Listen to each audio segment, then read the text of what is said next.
Okay.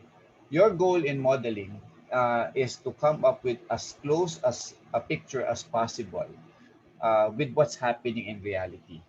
Okay, so that's the goal. And as I've said, simulation is a form of modeling.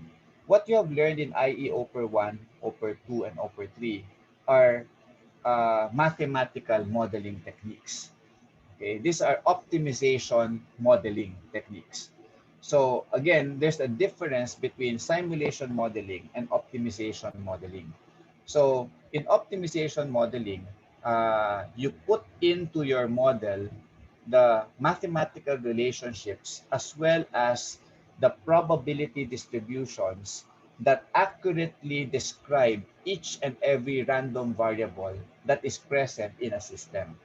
So again, when you talk about probability distributions, we talk about Poisson, normal, exponential, those things that you have learned in Eng.1. And those formulas and tables that you use, no, for probability calculation are actually exact values based on the distributions. And hence, when we talk about optimization modeling from IE OPER 1 to IE OPER 3 and the kinds of mathematical models that you see when you review journal articles, you will see that the end result provides you with an optimization tool or technique. You are able to optimize, maximize or minimize cost, profit, yield, etc. You are able to optimize. In contrast, simulation modeling will present to you the relationships between variables, what is happening in reality. It will try to mimic what is happening in reality, but the distributions are not captured as precisely as you want them to be. And therefore, because we rely, especially on this topic that we will discuss today, Monte Carlo simulation, which is the foundation of simulation model development, uh, you will see that because random numbers, there is a reliance on random number generation kasi sa Monte Carlo simulation. Because random numbers change each time you change something in your table, in your mathematical model, then the values will always change. You don't get a fixed value, and therefore we say that simulation modeling at best would just help you see a picture of what's happening in reality, but will not guarantee optimality. If there's something that you need to observe, if there's something that you need to measure, uh, and you want an optimal result, you go with mathematical modeling or optimization.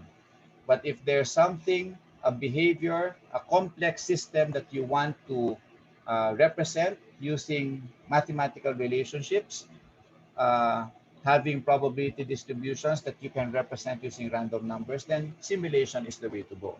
So each has its own purpose. If it's optimization, then you go for mathematical modeling. However, the flip side of mathematical or optimization modeling is that you will not be able to capture all the complexities. Kaya nga, when we taught you how to do modeling, we also told you that there is a portion in modeling called assumptions, di ba? And as you read papers, journal articles for your term project, you will see that a lot of these models that have been developed in literature are also based on a lot of assumptions that limit, okay, that limit the abstraction of reality. So in other words, nalilimit yung reality because of these assumptions. Why? Kasi there are certain things that are very difficult to capture using mathematical relationships, no? Such as uh, behavior. Okay, let's say behavior in an emergency situation.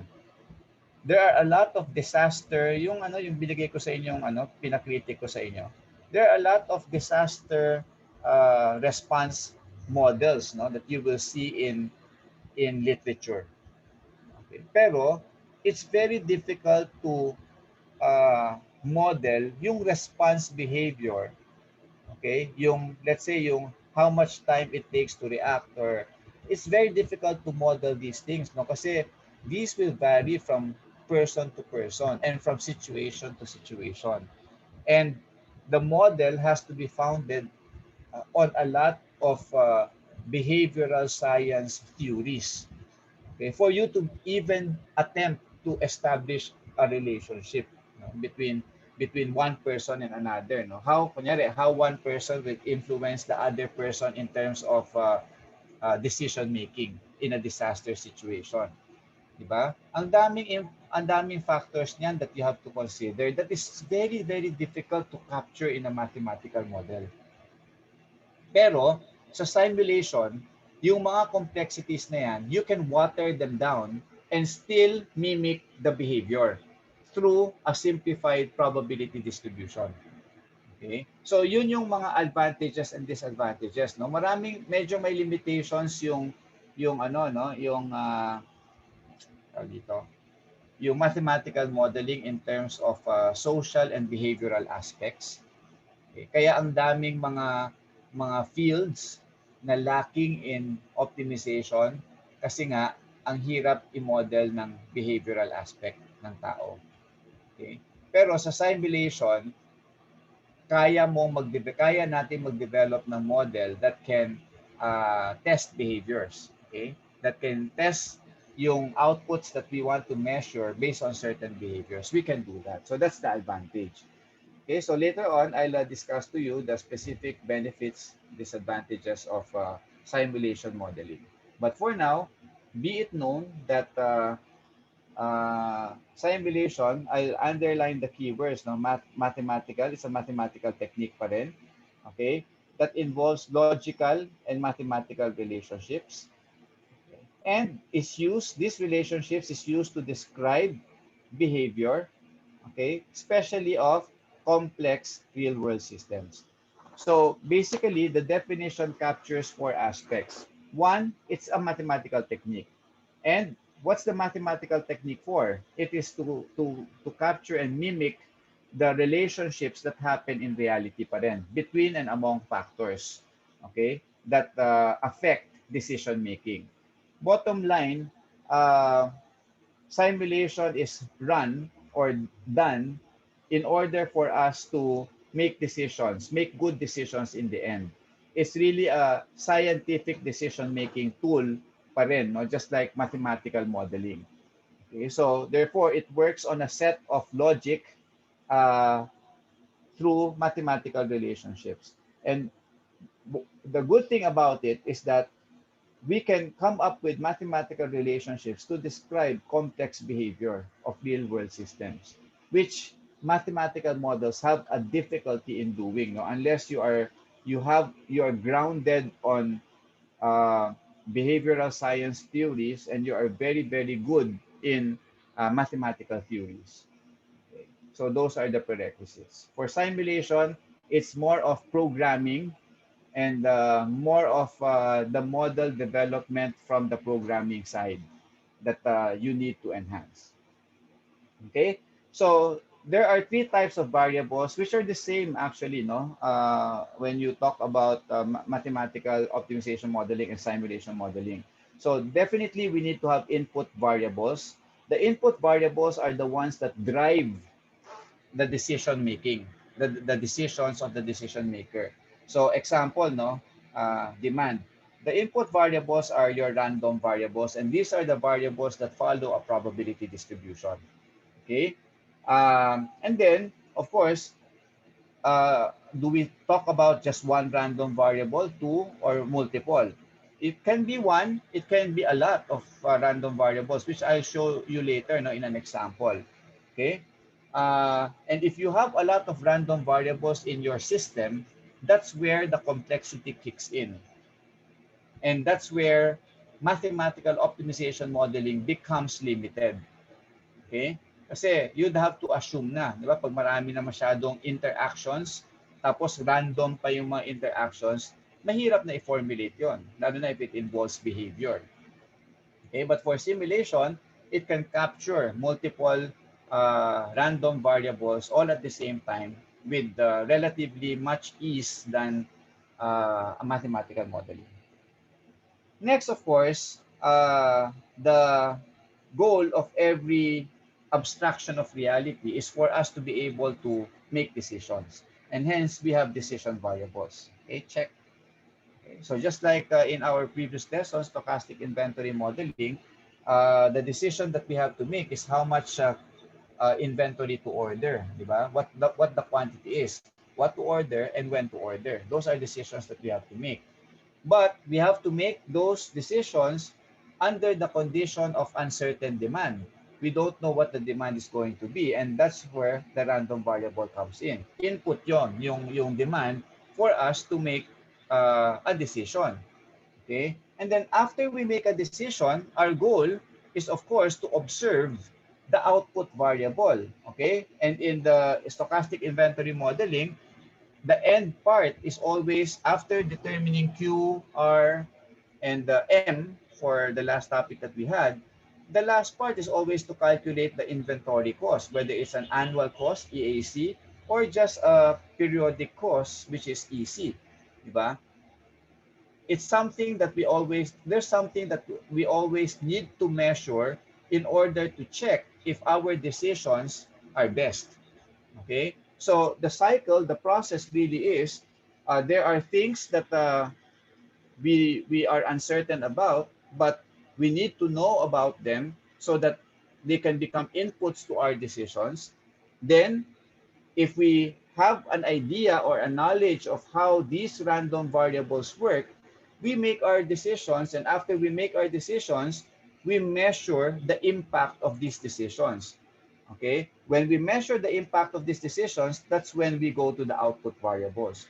So every simulation or mathematical model must have input variables, decision variables, and output variables in the model. Okay? And it is this that we want to optimize in a mathematical model. And it is this that we want to control in a simulation model. Okay? So again, the goal of simulation is not to optimize. No? It is really to observe, monitor, and to control. Okay? And at least have an idea of what the best decision should be given the monitoring and the control of the output variable. Okay? So just feel free to ask questions no, along the way no, if you have clarifications to make. Okay, advantages of simulation ha. Sa simulation kasi, uh, sensitivity analysis is done in a fast way. No, I'll show you later. You change one value for as long as you develop the simulation model effectively and efficiently. You change one value, everything changes along with it, and you see the result right away. It's very fast. Okay, so you can actually see how sensitive your system is to changes, for example, in demand, okay, or to changes in cost parameters, no? Mabilis mong makikita, okay? And number two, it can be used in almost any situation, any real life setting problem. You can use simulation no? For as long as you can develop, you have the know-how to develop the simulation model. You can use it in a wide variety of problems. Number three, there is no need to interfere with the actual system. So it means that if you want to test something, a policy, for example, kunyari gusto mong mag-test ng okay, sa bank, no, sa bangko. Gusto mong i-testing, sige, let's just put two tellers the whole day. What will happen? Will the queue get longer and longer during peak hours or not? So you can test it kasi may input ka eh. Ang input mo is ilan ba ang arrival rate ng tao on a peak period? What is the arrival rate? So ang input mo doon is Poisson distribution yon. So therefore, based on Poisson distribution, you can actually generate random numbers that would give you the exact arrival rate ng mga tao sa bangko. And then you have service rate that varies from one teller to another teller. So you have random numbers, okay, that you can generate, And alam naman natin, input yung Poisson distribution eh. Okay? Or kung iba man ang distribution, input yung distribution sa pag-develop natin ng simulation model. We need to know the distribution, okay, for random variables. So if service rate is a random variable or service time is a random variable, then we can actually generate each time my customer gaano katagal is a service ni teller 1 at ni teller 2. And once we have those inputs no, into our model, the simulation model through Excel will be able to observe the behavior of having two tellers in the system.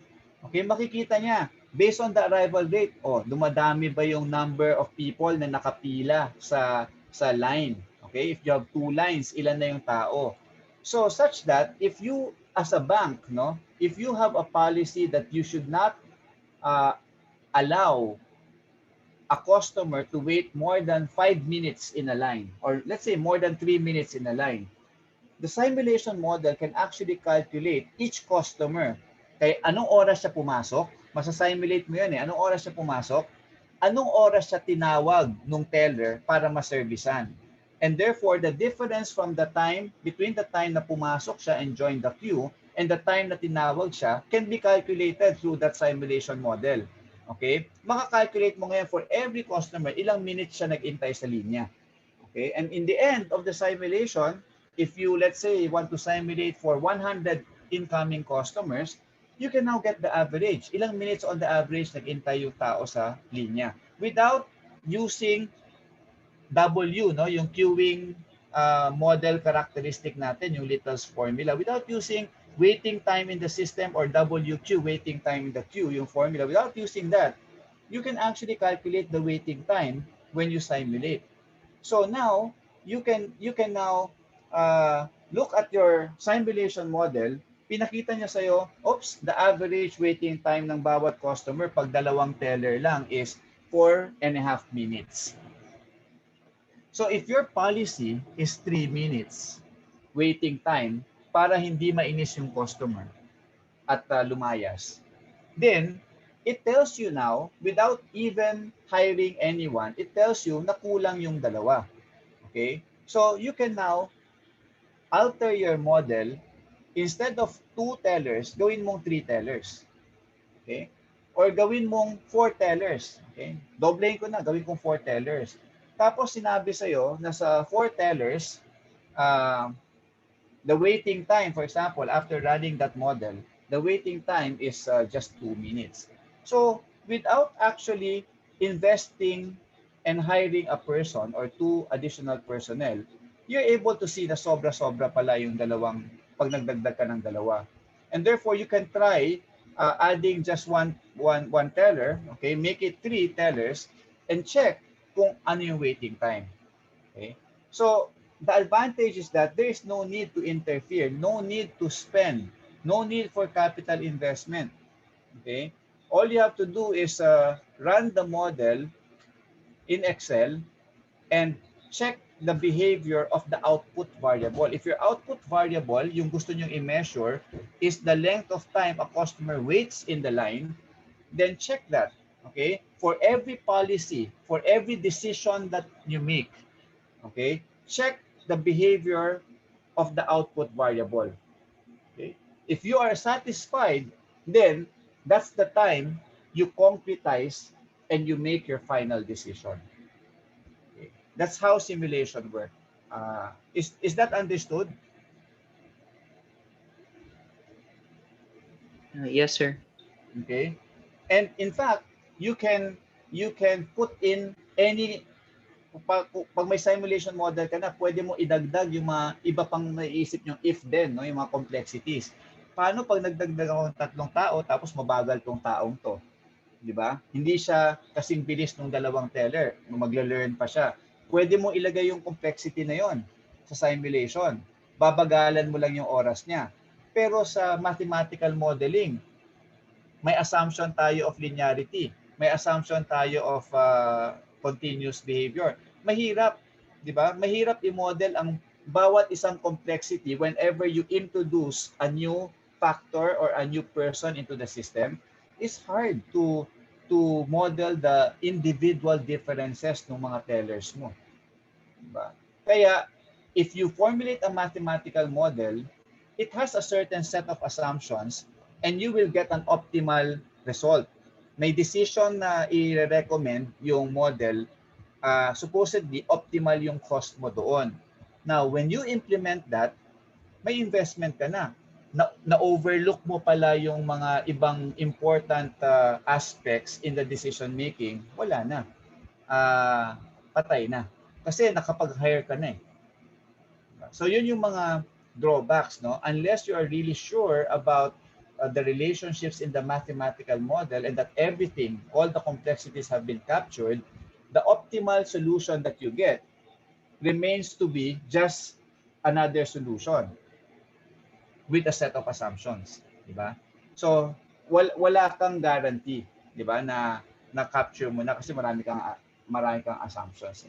So yun yung ano, no, yung comparing the two benefits nitong simulation. It can't give you the optimal solution, pero you are able naman to see the behavior of your system under different conditions and different behaviors. Okay? And it leads us to number 4, wherein simulation models can actually help you incorporate real-life complexities, yung mga talagang nangyayari. Okay? So, in the end, it helps you make a better decision. And if you really want to optimize, then what you can do is just to execute effectively, no, para you can really minimize cost or maximize your profit. And disadvantages naman for simulation is that, of course, number one, optimal solution is not guaranteed. Okay. Um, and number two, some models, the complex ones, no, yung maraming random variables, maraming complexities, those that require a lot of programming in order to develop the model, such as the ones that power yung mga, perhaps yung mga reservation systems or yung mga booking ng mga flights sa airlines. Behind these are actually a lot of simulation models. These models come in the form of softwares, no, software packages, and they are very costly. Okay, alam naman natin, no, like ERP softwares, they really model how an ordering system up to delivery system works, no, for an enterprise. They are very costly, no. So, yun. So, looking at the advantages and disadvantages, it's up to the decision maker as to what they prefer, no, as a technique or as a methodology in measuring and optimizing or controlling, in this case, no, simulation, controlling their output variable. Okay, so in the end, it's really about making decisions, okay, regardless, no, whether mathematical or simulation. It's making decisions and observing the impact or the effect of the decisions that have been made through the output variable. Okay? So, yun pa rin yun. So, for Monte Carlo simulation, which is the basic simulation technique that you will learn, no, for simulation modeling, it generates a series of random numbers. And for it to generate these random numbers, you need to develop the model. Okay, you need to develop the model so that once the random numbers are generated for the probability distributions for the random variables, you will be able to calculate the output variable, okay, what you're interested in measuring. So again, the random variables are generated to represent the random variables that are of interest or that would impact your decisions. Okay, and the random numbers will be based on the probability distribution that will be given in the problem. Okay, so for the rest of the time, I want us to work on this and to understand this problem. No? So as you can see, we just review na rin ito, no, for your quiz 3. This is actually the notation for the newsboy problem, if you recall. C is your purchase cost. So let's again assume that this is a newspaper problem. The newspaper boy will buy the newspapers for 1.5.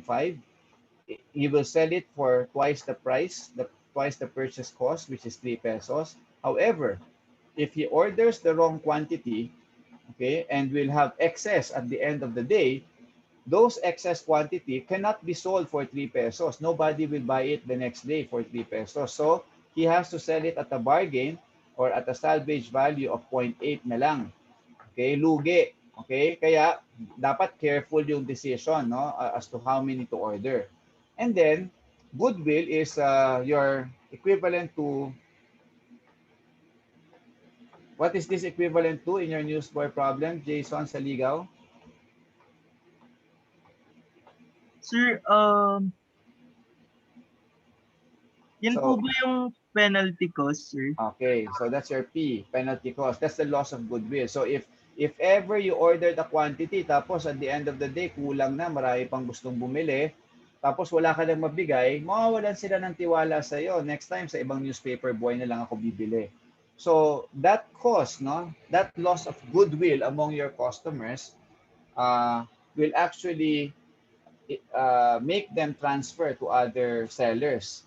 So that loss of goodwill costs you 70 cents for every unit that for every newspaper that you are not able to provide to your customers. So that's your penalty cost. So now you're given a table here. So as I've said, there's input variable. The input is your random variable. So in this problem, it is your demand for newspapers. Your decision kasi, decision variable in this problem is the quantity, the order quantity. And that order quantity would be dependent talaga on your demand eh. Okay? You will not order a lot if the demand is very little, di ba? So, your input variable, your demand, will always drive your order quantity decision. And then once you have decided on an order quantity, demand will happen, and at the end of the day, your output variable for the newspaper boy would be the profit earned in making this decision. So therefore, after you make a decision, you need to observe, tama ba yung decision ko for the day? Did it actually give me profit, or did it give me the optimum profit, as they say? Okay, so in this particular problem, since we have the three types of variables present, okay, this table gives us the input variable pa lang, yung demand. And as I've said, the input variable is a random variable. So it follows a probability distribution. So ang given lang sa inyo is this one. Okay? So for you to begin your modeling, simulation modeling, Monte Carlo, you need to extend this table to include the cumulative probability distribution. Take note, 3 decimal figures, no, ang probability. So therefore, your big Fx, capital Fx, will also be in 3 decimal figures. Okay, so when you add this up, alam niyo na gawin to, di ba, from your Eng.1. So you just accumulate the probabilities, and the last entry should be 100%. So 3 decimal figures. So this is easy, alam niyo na to gawin. Okay, the additional here, as we said, random Monte Carlo simulation is based on random number generation in accordance with the probability distribution of the random variable. So if this is the probability distribution, itong nakabox na to, then we need to generate random numbers that would tell us what the demand will be. Okay, so hindi na mathematical yung pag-calculate natin. So even if it's a Poisson distribution, hindi na mathematical. We will not use the empirical formula that was derived for Poisson or for exponential or for binomial. We will not use that. We will just simply use random numbers, generate random numbers to calculate or to determine the value of the random variable. Okay? That's where we lose optimality. Okay? That's where we lose optimality. Kasi we are not actually using the exact formula to calculate for the random variable. We're just relying on random numbers that change each time you generate. Okay? Kaya nawawala yung optimality eh. Okay? So, yun yung reason. So now, pag setup nito is very clear. random numbers from your calculator or from the rand function in Excel will generate random numbers starting from 0 to a certain number. You have to define that. Okay, you have to define the range. So if you want the Excel to generate random numbers from 0 to 10 lang or 0 to 100, you have to define that range. Okay, so in this case, based on the given probability distribution, you start with 0. Okay, it's a whole number, no, that you generate. Okay, so you start with 0, 0, 0, 0. In fact, kasi tatlong decimal places yun eh. So 0, 0, 0 up to 79. So since you know that 1.000, if you take away the decimal, represents 1,000 numbers. Okay, and you know that 8% of the numbers belong to demand of 15. Diba? Kasi probability niya is 8% eh. So 8% of 1,000 is actually 80. Okay? So it means that if I were to generate 1,000 random numbers, 80 of those numbers should represent the demand of 15. Yun lang yung idea doon. 80% of those, 8% of 1,000 should represent it. So that's 80. 8% of 1,000 is 80. But since random number generation starts from 0, then it will only cover from 0 to 79. And take note that from 0 to 79, it represents 80 unique numbers. So those 80 numbers will be attached to a demand value of 15, such that every time you generate a number randomly and it falls in this range 0 to 79, demand will will be 15. So it's a predictor in a way. Okay? You're predicting the value of demand based on the probability distribution and based on the random number that is generated. So dalawa na ngayon yon, hindi lang based on probability distribution, based on the randomness of the number generated na rin. Is that clear, class? So again, take note 80 numbers na to. So pagka 0.080, 80 yon, yung last two digits, then 0 to 79. Then if you get the cumulative, no, this is for the demand value of 16, it's supposed to be 160 out of the 1,000 numbers, no, 160. So therefore, from 80, you add this, cumulatively, dapat may 240 numbers ka na in between 15 and 16. So ituloy nyo lang. If 0 to 79 is equivalent to a demand of 15, then the next number after 79 is 80, and then you will always end one short of this one. No? If 240 to, hanggang 239 lang. Okay, kasi 80 to 239 represents 160 numbers already. And just go on and on. No? The next number to 239 is 240, and this cumulative is 576. So therefore, it should end at 575, and so on. Is this clear, class? Itong table, kasi kayo ang magsa-set up nito eh. Clear ba yan? Yes, sir. So in the end, the random number generator can only generate from 0 to 999, and that involves a range of 1,000 unique numbers. So yung ending mo dapat 999. So once nakuha nyo tong table na to, ika-copy-paste nyo to or gagawin nyo to sa Excel. So mamaya this same table, makikita nyo sa Excel file na ginawa ko. I also uploaded that Excel file already in your Canvas, okay, for your reference and your review. Okay, so once you have that, you now read the problem. Okay, so anong sinasabi ng problem? Perform Monte Carlo simulation to determine the net profit. Okay, so this is what you want to determine, meaning the net profit for 10 days is your output. Ito yung gusto mong i-compute. This is your output variable, net profit. Okay? Pero for you to be able to calculate or determine the output variable, you need to input the demand using the random number that I just discussed previously, and then you need to have a policy for decision making. Ano ba yung i-order mo? So letter A and letter B gives you two different ordering policies. When you say ordering policies, yan yung decision-making policy na i-adapt mo that you want to compare. So for letter A, the decision-making policy for the order quantity is you order a quantity that amounts to the demand on the previous day. So dapat alam mo kung ano nangyaring demand kahapon sa dyaryo. Ilan ba nabenta mo? Ilan ba yung demand ng dyaryo kahapon? So kung ano yung demand ng dyaryo kahapon, yan ang o-orderin ko today. Kasi I am believing in my mind, okay, this is a crude belief.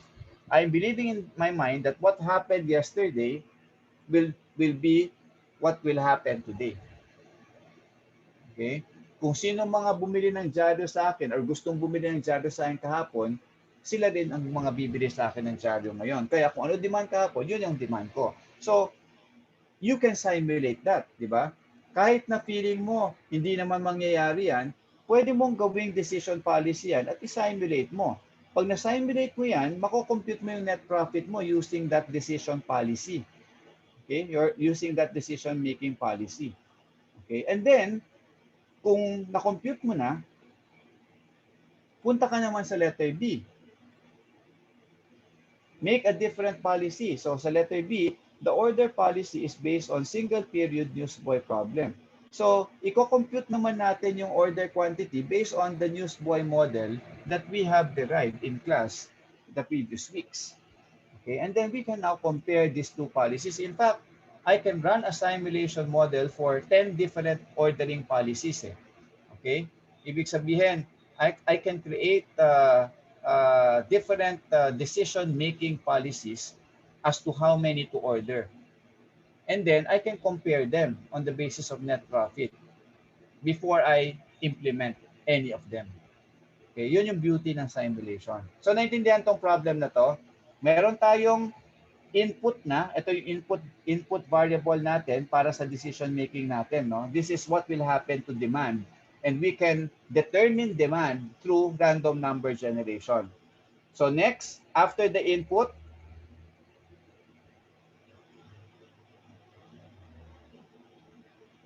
the problem gives us two ordering decision-making policies. Compare two different decision-making policies in determining the value of your decision variable. So the second part is given in your problem, no, yung decision variable, yung pag-determine ng value ng decision variable through letter A and B. And then letter C is this one. Yung third component is this one, your output variable. Compute the output variable for each decision policy. Compute and compare, actually. Compare them. Okay? So that is what is being asked for in this problem. Okay? So now, this table is part of your simulation model development. Okay? Kayo dapat, after reading the problem, you should have a picture in your mind as to what the system is and what you need to model the reality of that system. So kayo magka-create itong table na to sa Excel. Okay? So actually, ang kailangan nyo lang naman dito is since you're being asked to simulate for 10 days and compute the net profit for 10 days, dapat the first column should be day 1 up to day 10. Tama yan. And then, you will start with the input, then decision, and the output. So you will see that this is the input variable. Kaya kailangan, pag binasa niyo yung problem, alam niyo na agad kung ano ba yung input variable mo. Okay? And again, as I've said, you can have 1, 2, 3, or many input variables that are all random. So, if you have one input variable, let's say in this problem, demand lang, dapat makapag-generate ka ng random number through Excel that would tell you what the value of demand is. Kaya, mauuna yung random number column. Pag na-generate mo na yung random number, it will now give you the value of your demand. Okay? After giving you the value of your demand, you can now use your decision-making policy to determine the value of your decision variable, which is Q. Kaya, this demand is your input, Q is your decision, and then I can actually skip this. Okay? I can go right ahead to net profit, which is my output variable. So importante, the table should cover all your input variables, all your decision variables, and all your output variables. Yun yung pinaka-importante. Take note that in computing net profit, kailangan mong makompute yung revenue nung newsboy, yung purchase cost niya, yung salvage value, at yung opportunity cost, kung anong meron. Of course, salvage value and opportunity cost cannot happen at the same time. Alam natin yon. Kailan nangyayari yung salvage value, Duchess? Kapag po may natira na hindi mo na pwedeng maibenta. Okay, so the condition is, kailangan, kasi when we say simulation modeling, it's relationship between factors or variables. So, anong relationship nung demand tsaka nung Q para magkaroon ka ng salvage value? Demand should be less than Q. Ano dapat relationship, Duchess? Demand should be less than Q. Okay, demand should be less than Q. Ibig sabihin, you ordered more, pero you're not able to sell everything. So may matitira. So demand should be less than Q. So dapat alam niyo yon kasi that's part of simulation modeling or model development. And then, mangyayari naman yung opportunity cost, Julian Bolaños. Kailan mangyayari yung opportunity cost? Yung meron kang penalty. Kailan mangyayari yon? If your demand is more than the inventory. Okay, if your demand is more than your or more than the quantity that you ordered or more than what you have, then it means that you are not able to satisfy all of the demand, so you'll have a penalty cost. So later on, these have to be modeled, no? These two have to be modeled. The purchase cost is always dependent on what? Luis Lucero. Yung total purchase cost ng newsboy, saan naka-base or saan naka-depend? It's based sa demand or sa Q? It's based on Q, sir. Okay, it's based on Q. Whatever you order, there's a cost to it, di ba? Kaya ang purchase cost mo will always be dependent on Q regardless of what the demand is. And finally, your revenue will be based on what? Will it be based on demand or will it be based on Q? It will be based on demand. It will be based on demand. But what if demand is more than Q?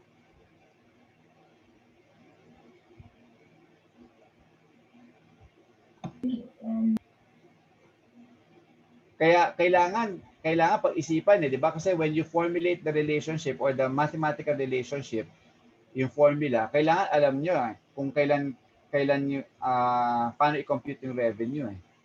Di ba? Magkakaroon ng opportunity cost. Correct. Magkakaroon ng if demand is more than Q, magkakaroon ka ng penalty or opportunity cost. Pero how do you calculate revenue? Is it still based on demand? Sir, the minimum between demand and Q. Okay. So, importante yon. Sino sumagot nun? Anthony po. Anthony. Okay. The minimum between demand and Q. So, if demand is 20, your Q is 18, ang revenue mo, ang nabenta mo lang is 18. Pero if your demand is 16, your Q is 18, you ordered 18 but your demand is 16, your revenue will be based on 16. So, your revenue can be based on demand or Q depending on which one is the minimum. Kasi yun lang ang mabebenta mo. Kaya when you formulate the equation later, you will see that the 3 pesos selling price should be multiplied to the minimum between demand and Q. That's an equation. That's a relationship, di ba? Kaya, although setting up this table only requires this one, this one, this one, fourth column, and this one. It is best to break it down kasi ang mangyayari kapag 5 columns ka lang, yung net profit equation mo sobrang haba. And therefore, pag nagkamali ka sa isang component sa net profit mo, ang mas mahirap tignan, mas mahirap hanapin pag nagkamali ka sa net profit. So mas maganda, i-breakdown natin, bawat isa dyan, revenue, purchase cost, salvage value, opportunity cost, meron niyang formula. And then, to get net profit, magre-refer na lang tayo, revenue plus salvage value minus purchase cost minus opportunity cost. Mas mabilis hanapin yung error. Mas mabilis mag-debug, just like any other program. If it's detailed, it's easier to debug. Okay? So again, this table is not part of the problem. This table is something that you have to develop as part of your model development, okay, in Excel. So now, any questions? Is this clear? So I'll show you how it works. Manually muna. And then later on, I'll ask you to do it in Excel. Let's go to first problem. First, letter A muna. First, decision-making policy. The order quantity amounts to the demand on the previous day. So, therefore, since previous day ang order quantity mo, so yung decision mo is based on what happened in the previous day. So, dito, first day mo, since wala kang data for the previous day on the demand, wala kang day 0 eh, day 1 to 10 ka lang.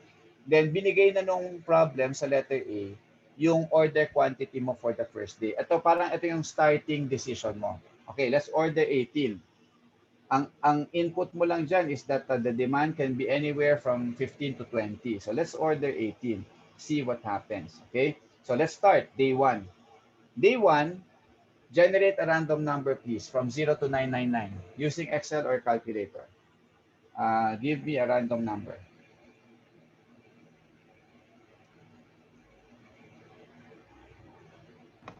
502, sir. 502. Susulat ko dito. This is generated 502. Based on this random number, if I were to do it manually, then I would have to go back to this table. Okay, ito yung table. Remember, this is what you set up. Sinet up nyo to. Okay? Ang purpose of setting this up is so that once you generate the random number, titingin ka na lang dito sa last column na to. Dito sa column na to. Okay? This is where you look at. 502, nasan siya? Tama? Narito? It's between 240 to 575 and that's equivalent to a value of 17. So, that's the purpose of developing that. That's the first thing that you develop. The second thing you develop is this table, itong format ng table na to. And then, it now allows you to write down the demand is 17. So now, this is all you need. Yung input mo is 17. You made a decision to order 18. Your revenue now, sabi natin kanina, is the minimum between these two. Okay, so it is 3 times, again, 3 is the selling price, no? That's given in the problem. 3 times 17, tama ba?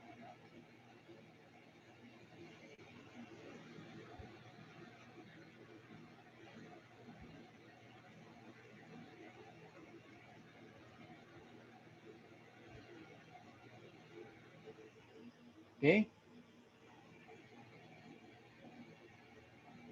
How much is the purchase cost, Bricks? You can just type if your mic is having a problem. How much is the purchase cost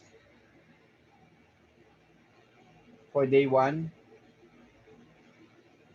Purchase cost is 1.5, okay, times the number of units ordered, 18, so that is equal to 27.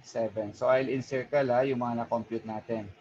51, 27. Okay. Now, in this particular scenario, salvage value. How do you now calculate salvage value? Anong titignan nyo? Do you have salvage value here? Sir, is it Q minus demand multiplied by salvage value? Okay, Q, let's see. Q minus demand So Q minus demand multiplied by 0.8 or V. okay, so since your order quantity is in excess of the demand, merong sobra. So may salvage value ka. Tama? Tama ba? Yes, sir. Okay, so Q minus the demand times 0.8. So let's leave it at that muna. Okay. So therefore, that would be equal to 0.8 times 1 equal to 0.8. However, if I use this formula, what if Q is less than demand? Zero lang, sir. Magiging opportunity Dapat cost. zero lang siya, di ba? So therefore, what should be my formula for salvage value? Kasi pag Q, if I use this formula kasi, Q is less than demand. Let's say, yung Q ko 18, yung demand ko 20. Eh, ang mangyayari, 0.8 will be multiplied to what?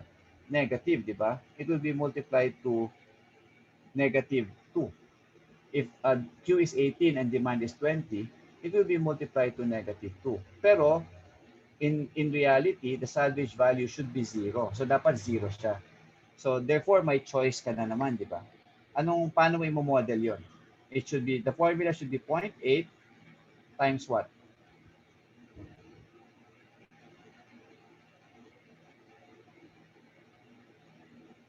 Sir, would it be absolute value? Depending Yeah, okay kung naman yung absolute value. Pwede naman kasi sa Excel yung absolute value of Q minus D. Pero, sa pag Excel, sir, if absolute, pwede. pag hindi, actually for this case, hindi pwedeng absolute value kasi kapag kinuha ko yung absolute value, ipapositive niya yung Q minus D. Pero dapat, magiging opportunity cost yun kapag mas maliit yung Q sa D, di ba? Sir, yung naiisip ko lang if So ano yung statement sa tamang Excel. pag-model? Kaya may modeling pa din eh. Di ba? So sabi ni maglalagay daw ng if statement. So paano? Paano mo i-model yon? Anong formula gagamitin mo sa Excel? If positive, dapat if the difference is positive, you multiply it to 0.8. But if the difference is negative, you make it 0, di ba? So paano yon? Paano mo gagawin? Sir, ganito yung isip ko. If demand is less than Q, then you use yung unang formula, 0.8 Q minus D, tapos else 0. Else 0. Tapos for opportunity cost, baliktarin mo na lang yung sign. And Okay. then, yeah. Or, okay, pwede naman yun, no? If demand is less than Q, the difference is positive, then you use this formula. Else, if demand is greater than Q, this whole thing should be 0. So therefore, it's really just a comparison between the difference between Q minus D. Kasi ito yung minumultiply mo sa 0.8 eh. If it's positive, you multiply by 0.8. If it's negative, you have to multiply by 0. So it's actually a choice between Q minus D and 0. But in all cases, we will pick up Q minus D if it is positive. Tama? Correct? So what we can do is we can compare and say that I will multiply 0.8 by the maximum between 0 and Q minus D. Okay? Check mo. Check natin. If Q minus D is positive, like in this case, no? Q minus D, 18 minus 17 positive, then the difference is 1 if it is positive. Tama? The difference is 1. So, the maximum between 0 and 1 is 1. So, therefore, 0.8 will be multiplied by 1. Pero if Q minus D is negative, ito yung else mo eh. Okay? If Q minus D is negative, meaning Q is smaller than D, then the maximum between 0 and a negative number is 0. So therefore, you multiply 0.8 by 0. Tama? And this will now be true for all situations. Di ba? Kahit anong value, kahit na Q is equal to D, maximum of 0 times 0, wala kang salvage value if Q is equal to D. So it will just pick 0.8 times 0. Tama ba?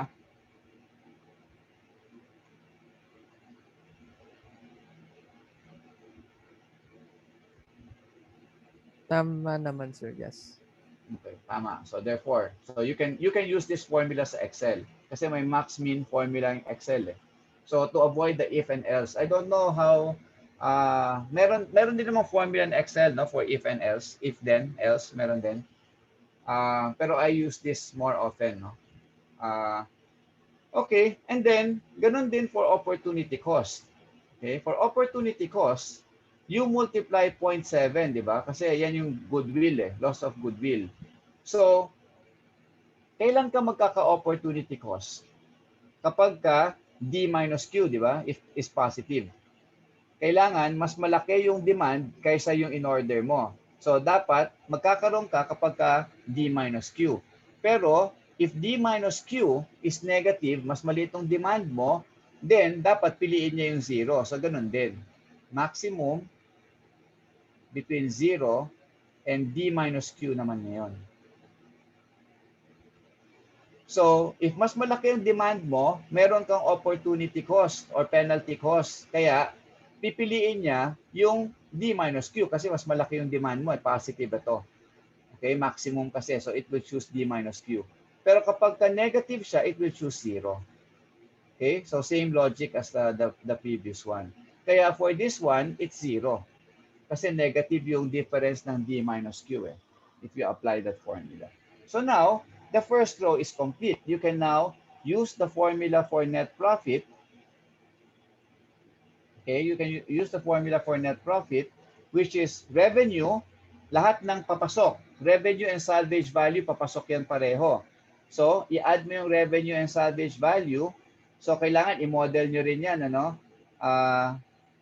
R plus SB minus purchase cost minus opportunity cost.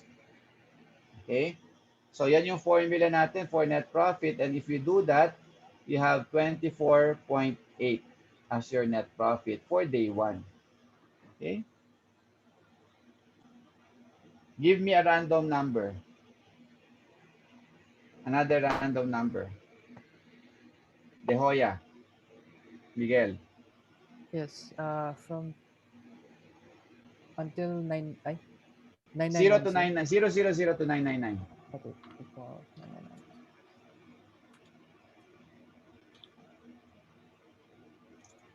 999. 488. 488. Yes, sir. I think 488 will fall. What's happening? 488 will fall here. Saan na ba yung 488? Ito pa rin. 17 pa rin. Okay? So, given yung random number na generate, nangyari dito. Ba't ayaw mag-move?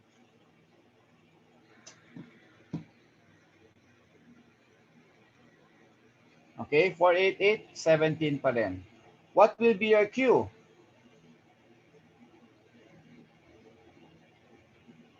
Letter A. We're solving problem letter A. So, ang policy natin sa Q will be based on the demand of the previous day. Tama? Yes, So, sir. 17 yung demand, sir. 17 pa rin. 7 yung Q.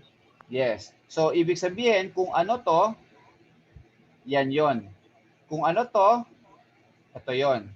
So, in Excel, so the net profit for day 1 is 23.2. 51 minus 27 is 24 plus 0.8.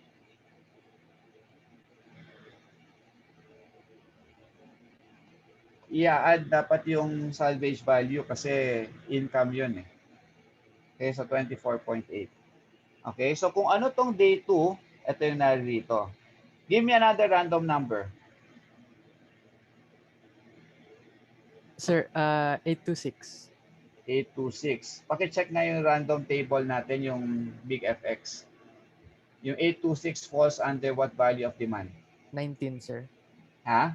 19. 19. So kung ano naman to, day 3, yan yung Q for day 4. Based on your decision policy. Okay? Based on what's given in letter A. Okay, yan yung policy mo. Gets? So ngayon, we can continue. So 17 ang demand. Ito yung pinakamabilis i-compute. Sakto, di ba? Ito yung best eh. Sakto siya. So therefore, you will have 3 times 17 equal to 51. Tapos, 1.5 yung cost mo times 17 din equal to 25.5. Zero to. Walang salvage, walang opportunity. So, subtract mo yan. I hope you're getting, no? 25.5. Gets, class? Yes, sir. Okay, and complete lang natin tong day 3. So, day 3, 17 pa rin yung Q. So, minimum between these two, yung revenue natin, okay, then that would be 3 times 17, 51. Pero yung purchase cost ko will be based on Q lang. So, 1.5 times 17, that will be 25.5 again. Since mas malaki yung demand ko, may stock out ako. So again, you will now look at the formula. For salvage value, maximum between 0 and Q minus D. But Q minus D is 17 minus 19. Negative 2 yon. So the maximum is 0. Okay? And then, going to the opportunity cost formula, you have maximum between D minus Q and 0. But D minus Q is 2.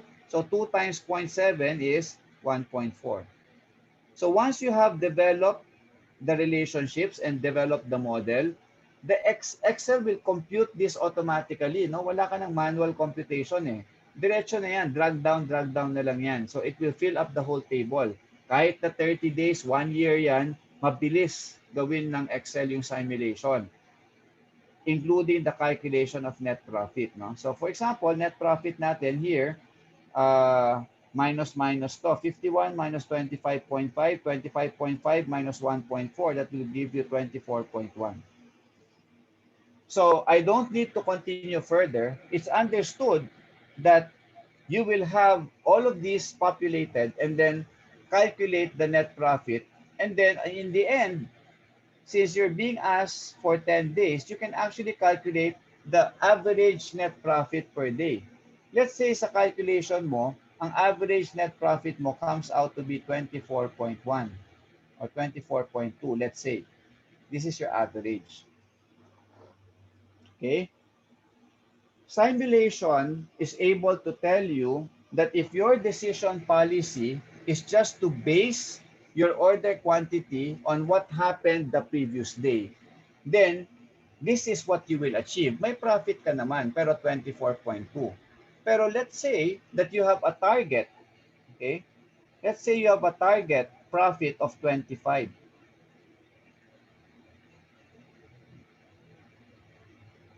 Okay? Let's say you have a target profit of 25. Obviously, by following this decision policy of ordering based on previous day's demand, it fell short. Tama ba, Duchess? It fell short of your target of 25. Yes, sir. Tama, di ba? So, what you can do sa Excel is change one of these numbers. Kaya ang bilis ng sensitivity analysis eh. Kasi based on random number tong generation na tong 24.2 na average eh. Palitan mo uli yung isang entry dyan, magbabago uli yung buong table. Magkakaroon ka uli ng bagong average. So if you want to, have a certain level of confidence about this decision policy of ordering the previous day's demand, you can do this 10 times, 20 times, no? Mag-generate lang kayo ng random numbers. Magpalit lang kayo ng isang entry dyan. It will give you a new set of random numbers that will drive all the calculations until net profit. Take note of the average net profit each time you introduce a change. So, ngayon, i-compute mo ngayon. Okay? I-compute mo ngayon yung average net profit kapag ang policy mo is following the previous day's demand. So, if hindi pa rin siya aabot ng 25, then you can try a different decision policy. Okay, decision-making policy. Yan ngayon yung letter B. So, let's assume, letter B, lagay ko dito. Yung letter B tells you to calculate or to make a decision on the order quantity based on the newsboy problem. Review. Paano ko i-calculate yung Q star sa newsboy? Ano yung formula? Ito, letter B. This is a different order, decision, order quantity policy. Okay? So, kung hindi natin na-meet na yung target natin based on the first policy, let's try another policy and see if it will meet para malaman natin kung ano yung decision policy dapat natin. So, newsboy problem. Summation from Q star. Discrete problem to kaya summation. To infinity. In this case, the infinity, the highest value in the range is 20. Summation of Q star to 20, summation of fx from Q star to 20 is equal to, discrete pala to, no? So greater than or equal to C minus B. Naalala pa ba? Duchess, Jason, Julian, Luis, Miguel, Briggs. Naalala pa ba to? Yes, The sir. very Critical first- ratio. Critical ratio, naalala pa? So, all we have to do now is substitute. Now, greater than or equal to, what is my C? That's 1.5. My V is 0.8. My S is 3. My P is 0.7. And my V is 0.8. Okay? Sir, the critical ratio is 0.2414. 2414. So, critical ratio is 0.2414. From this critical ratio, based on the left side, no? Summation of Q star to 20, you start with the highest value, 20 to 20, 19 to 20, 18 to 20, until you get a cumulative probability that's greater than the critical ratio. So, tandaan nyo 2414. 2414. So, dito tayo mag-uumpisa. 20, at 20, the probability is 0.08. So, mas maliit pa yan sa 2414. Next, add up ko ngayon yung 19 and 20. 19 and 20, add ko tong dalawa. The sum is 176. 0.176. Hindi pa rin siya greater than 2414. So, continue. Add ko tong tatlo. Add ko tong tatlo. Is the sum now greater than 2414? Yes, sir. Yes. So therefore, you stop at 18 and you say that Q star is equal to 18. Meaning to say, your optimal order quantity is 18. Okay? Newsboy problem. And remember that for the newsboy problem, this is an optimization mathematical model. We derive this based on derivative and equating the derivative to 0. This is mathematical. Okay? Kaya, supposedly, itong 18 na order quantity should be the optimal order quantity that would give you the optimum profit. However, since the demand generation is random, nawawala yung optimality. Pero if I compare this policy with the previous policy in letter A, dapat lang mas mataas yung net profit. Okay, na ma-generate mo. Okay, kasi mathematically calculated itong Q equals 18 eh. Okay, so therefore, let's try. Sa letter B, assuming 10 runs pa rin, hindi na nagbabago yung ano mo, yung Q mo. Optimal na yan eh. Laging 18. Laging 18 yung o-orderin mo. Okay? So, ang nagbabago lang is your random number. Give me a random number.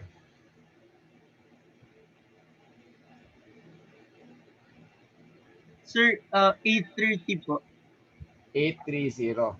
Yes po. 830. So, I assume that's 19. Ha?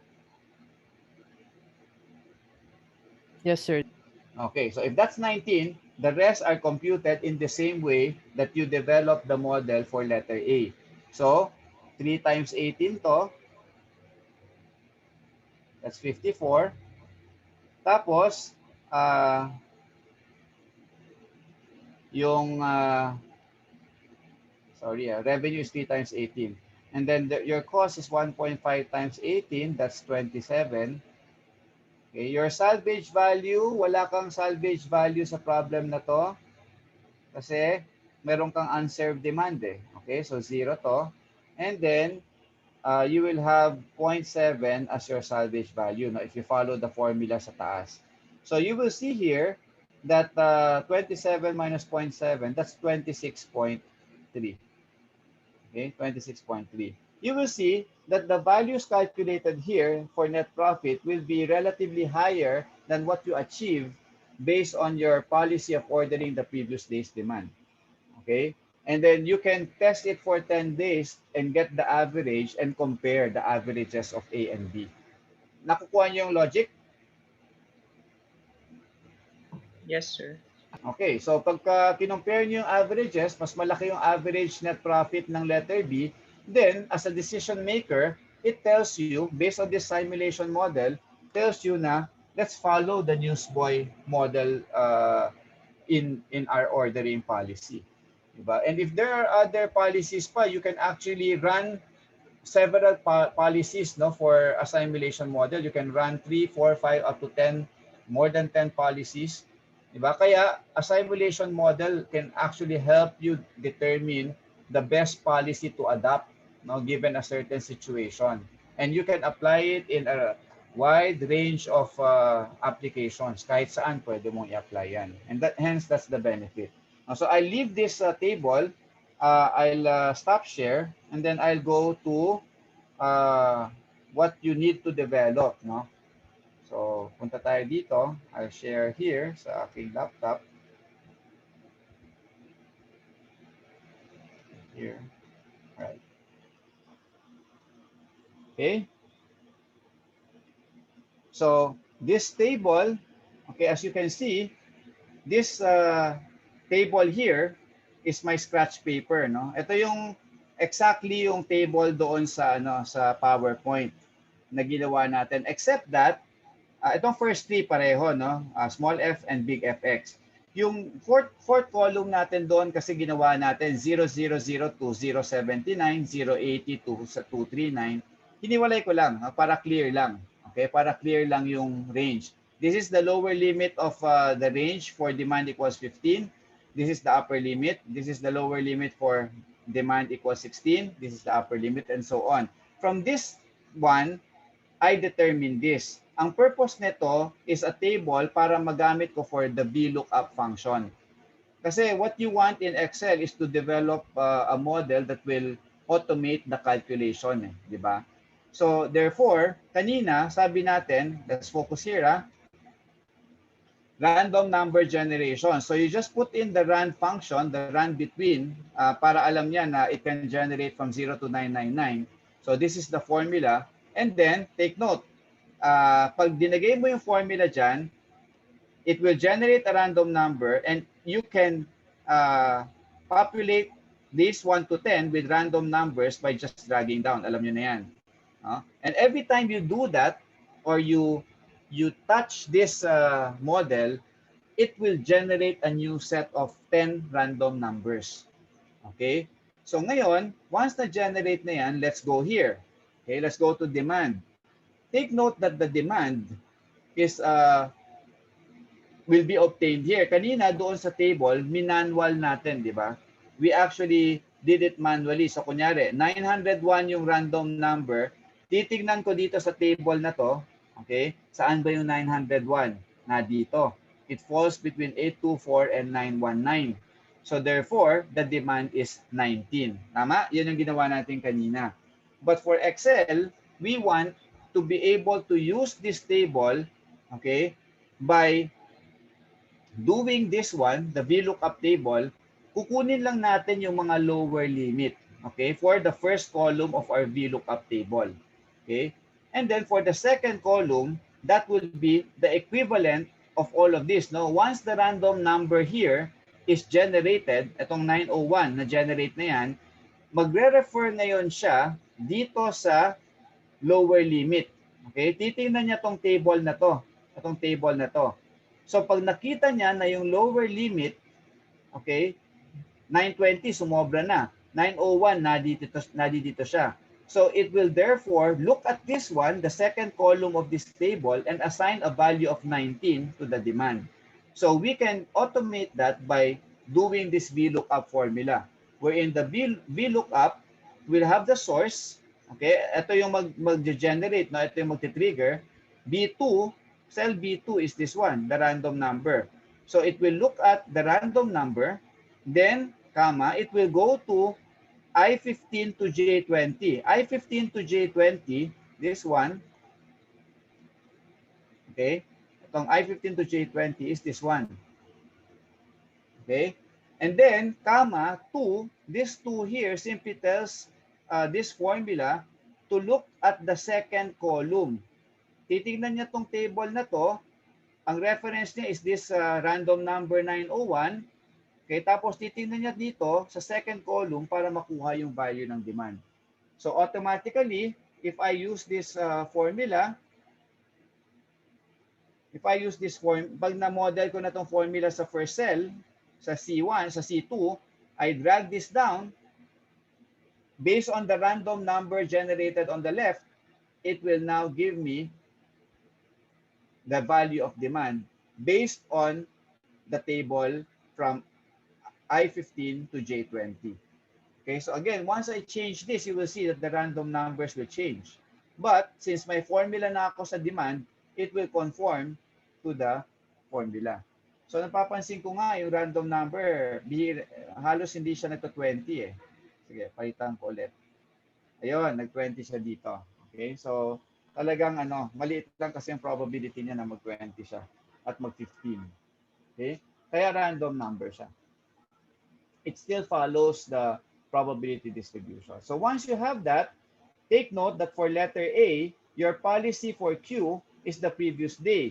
Kaya ito, walang formula to, given kasi to sa letter A. Your formula starts here. This should be equal to C2. Ito yung C2.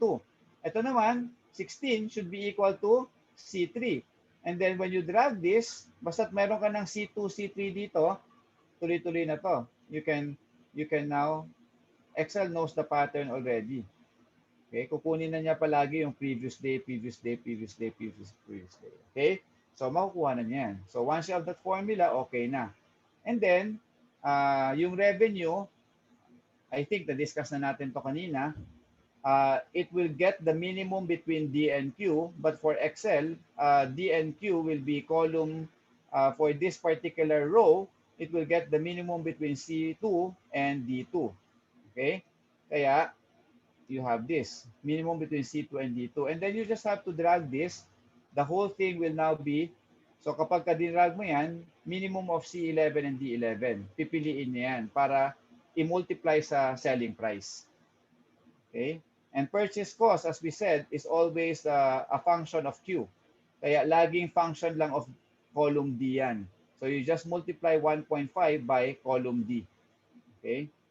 Any questions, class? Class, may question ba? No Wala questions Naman naman. po. Okay, and then, so kung walang question, salvage value, ito na yung ginawa natin kanina. Yung Q minus D, maximum between Q minus D and 0. So sa Excel, it's a maximum between D minus C, no? The cell number, and 0. Then multiplied by 0.8. Dito naman sa penalty, it's the maximum between the reverse naman, cell C minus cell D, or D minus Q naman. Okay, and then 0. So once you do that, and once I generate this, take note palitan ko to. Okay, iba na naman yung random number. So may average profit ka. So lista nyo lang yung average profit, or you can accumulate the average profit. I change this, so 22.45, change, generate ulit ako dito, 22.97, palitan ko ulit ito. So 22.45, 22.97, 24.36, tatlong numbers na yan, palitan ko to, 23.06, etc. So you do it for say 5 to 10 times. Take note of the average profit, and then average mo pa yung average. Then yan na yung parang pinaka-average profit mo for this policy. Okay?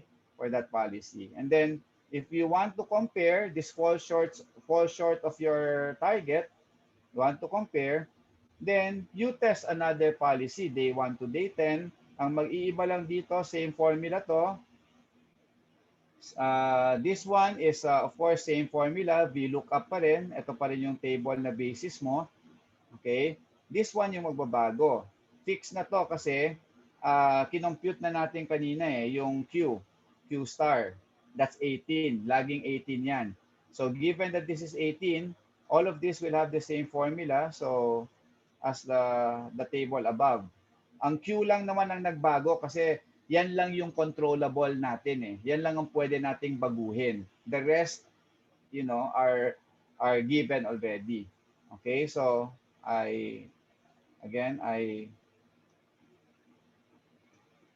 so 25.33, no? Tapos, ito binago ko, 23.2. Okay, binago ko to, 25.02. So you can do the same thing. Okay, do it several times and then average yung mga makukuha mo. Okay, mali.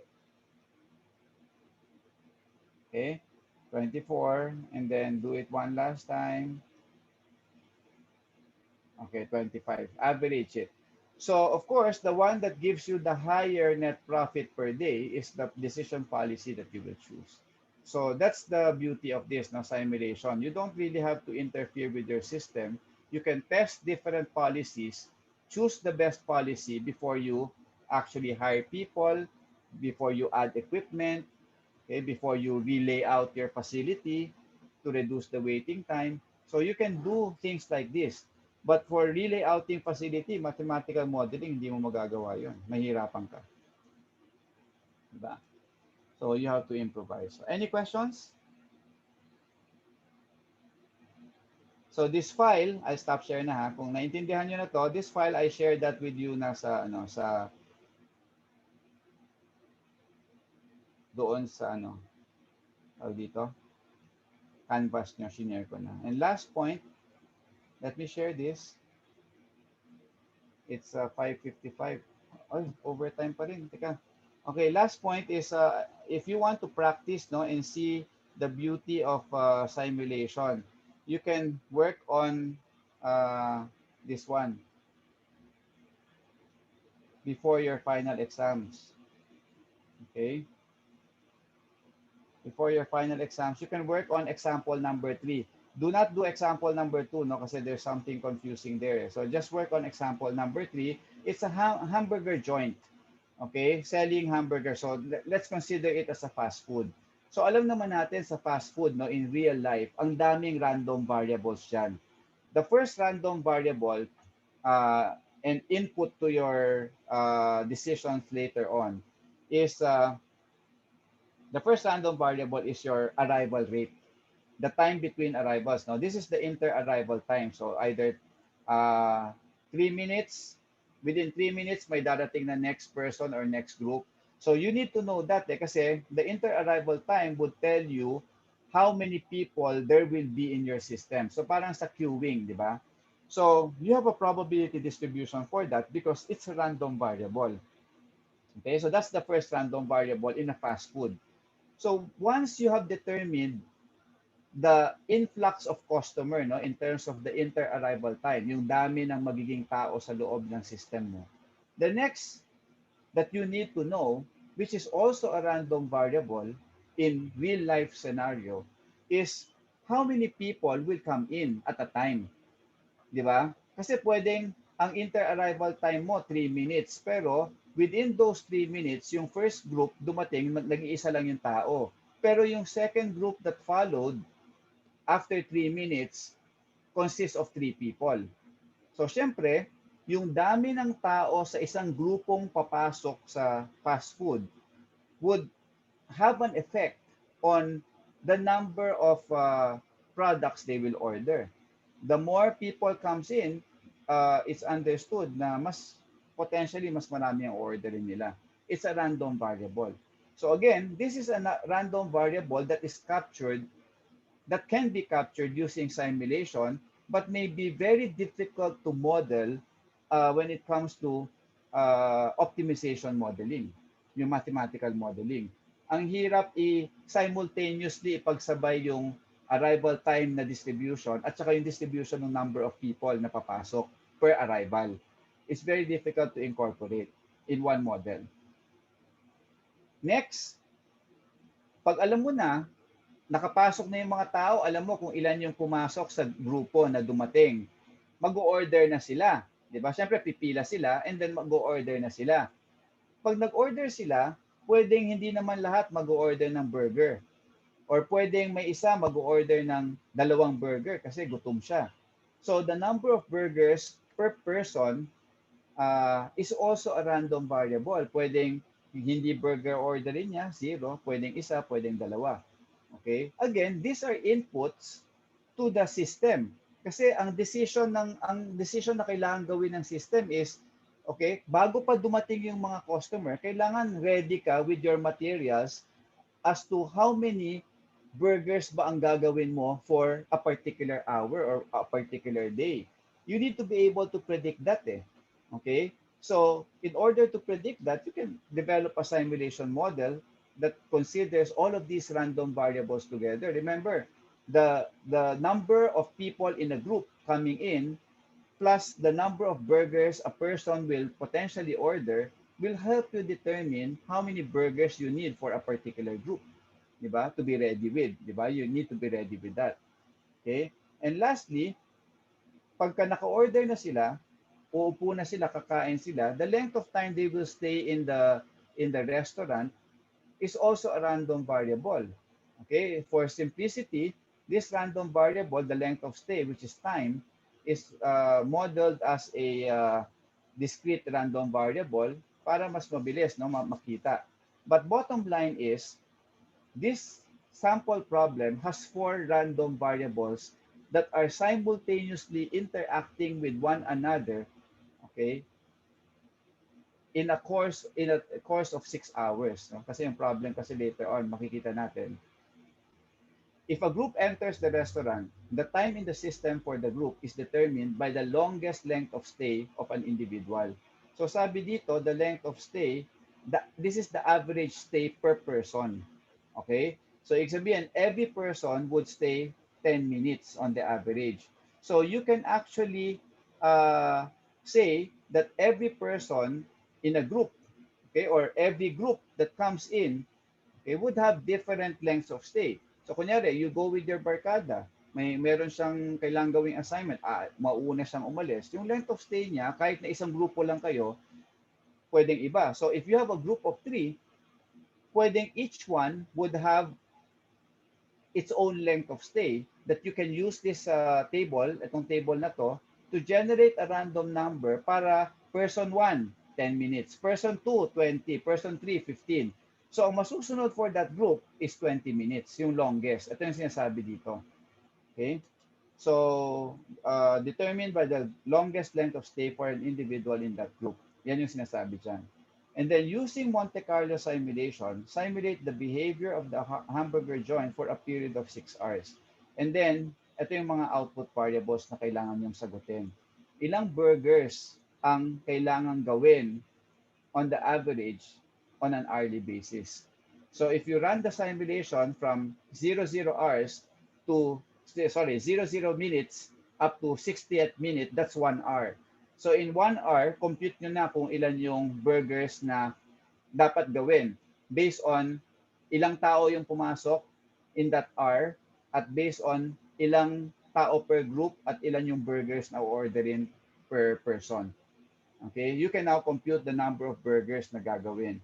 And then what is the expected stay in the dining area per group of people? So dyan na papasok ito.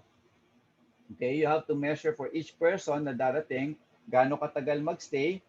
Okay, and then get the maximum of that. That would be the stay for the group. And then if you have 10 groups coming in 1 hour, then you have to average the length of stay per group for that 1 hour to get the average stay in the dining area. Do you get the picture?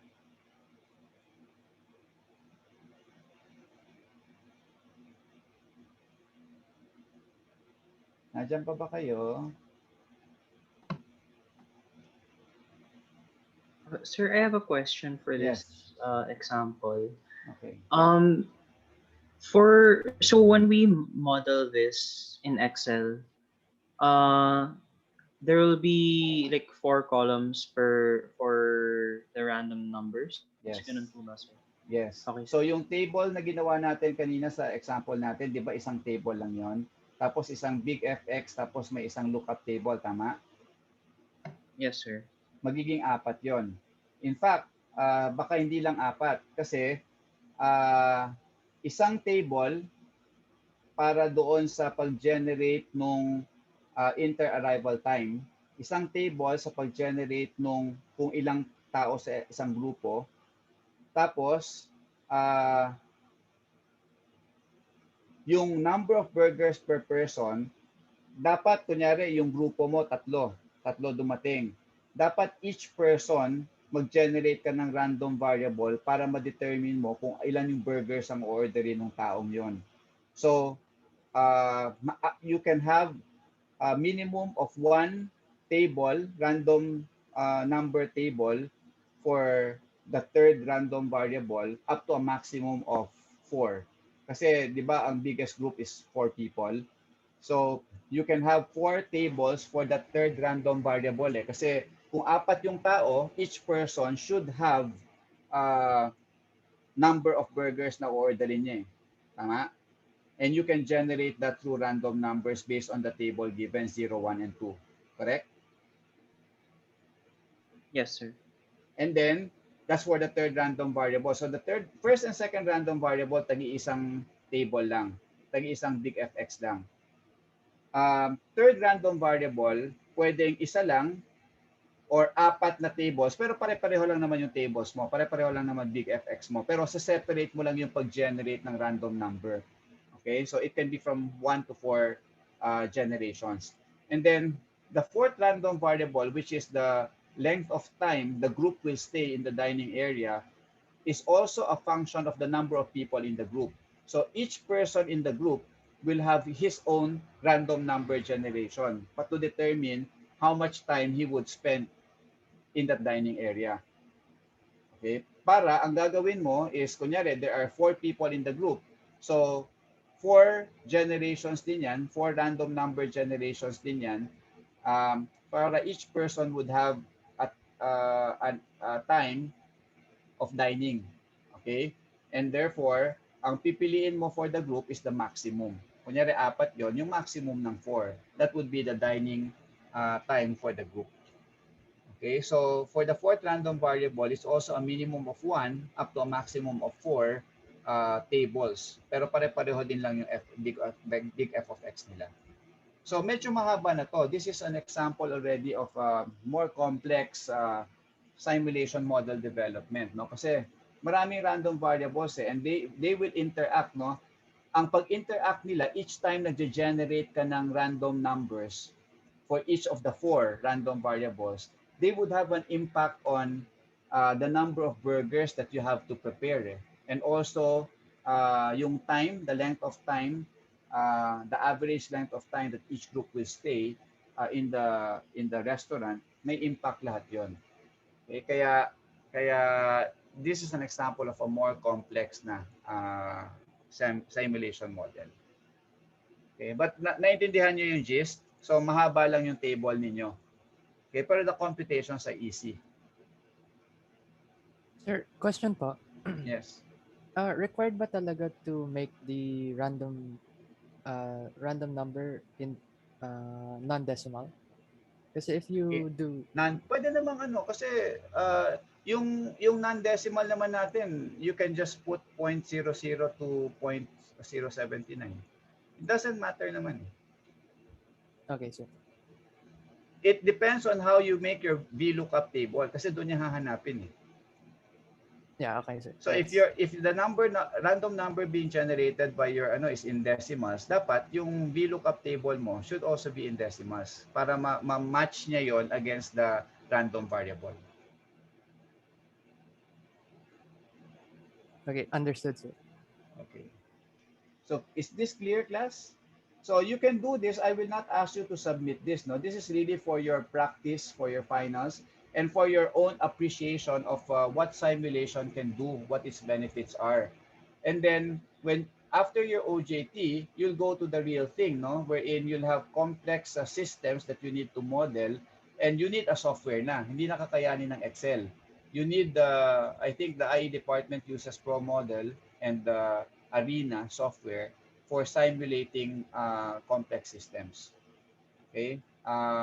So meron ka ng medyo may programming ka na doon, programming/modeling that you need to do to develop it to make the software do its thing, no? Which is to run yung graphics niya para makita mo kung paano nag-work yung system. Okay? So that's for maybe 2 terms from now that you'll have that course on simulation. This is just an introduction. Okay? So I'll stop share. So this is the last lecture for the term. So I hope that my lecture has prepared you for your quiz 3 and your finals, and for passing this course. Okay, so if you have no questions, you may leave, and we'll just see each other on the 29th, no, from